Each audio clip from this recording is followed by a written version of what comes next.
আমরা কিন্তু সহনশীল ছিলাম, আমরা কোথাও কিন্তু নাই।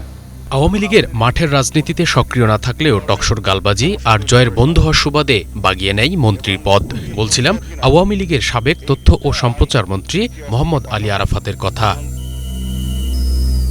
মন্ত্রী হওয়ার আগে আরাফাত সুচিন্তা ফাউন্ডেশন নামে একটি প্রতিষ্ঠান গড়ে তোলেন। মূলত এই প্রতিষ্ঠানকে ব্যবহার করে তিনি আওয়ামী লীগের প্রচারণা চালাতেন। থেমে থাকেনি তার চাঁদাবাজিও। এই ব্যানার ব্যবহার করে তিনি ব্যবসায়ীদের কাছ থেকে মোটা অঙ্কের চাঁদা আদায় করতেন। এছাড়া ইউথ বাংলা সামাজিক সংগঠনের ব্যানারে টাকা পাচারের অভিযোগ রয়েছে তার বিরুদ্ধে। শুধু কি তাই, জয়ের প্রভাব খাটিয়ে আইসিটি মন্ত্রণালয়ের বিভিন্ন প্রকল্পের টাকাও লুটে নিতেন আরাফাত।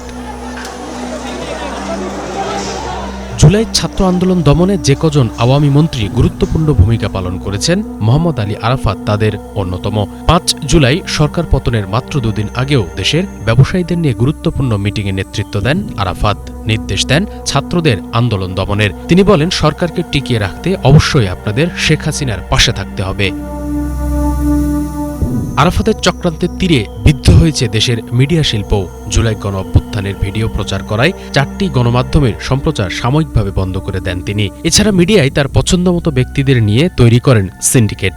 তার বিরুদ্ধে কোনো সংবাদ প্রচার হলে কর্তা ব্যক্তিদের ডেকে শাসানোর ঢের অভিযোগ রয়েছে। সুনির্দিষ্ট প্রমাণ সাপেক্ষে যাদের সম্পৃক্ততা পাওয়া যাবে।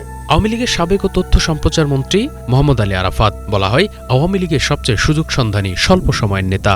জয়ের বন্ধু হওয়ার কারণে অনেক ত্যাগী নেতাদের পেছনে ফেলে জয়ের আশীর্বাদে তথ্য ও সম্প্রচার মন্ত্রী বনে যান আরাফাত। জানা যায়, জয়ের বন্ধু হওয়ার দাপটে আরাফাত অন্য সিনিয়র মন্ত্রীদের পাত্তাই দিতেন না।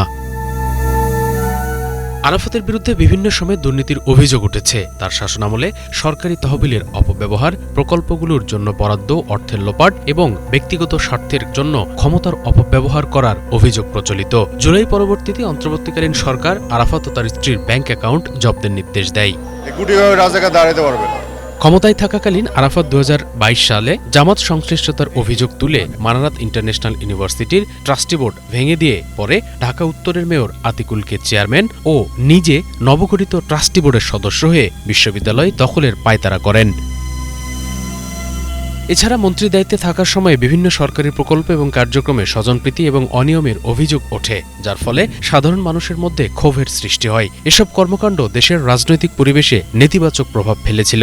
রাজনৈতিক বিশ্লেষকরা তাকে দুর্নীতির জন্য দায়ী করেন। এই ধরনের কর্মকাণ্ড দেশের শাসন ব্যবস্থায় স্বচ্ছতা এবং গণতান্ত্রিক মূল্যবোধের প্রতি আঘাত হিসেবেই দেখা হয়েছে। Banglavision news desk.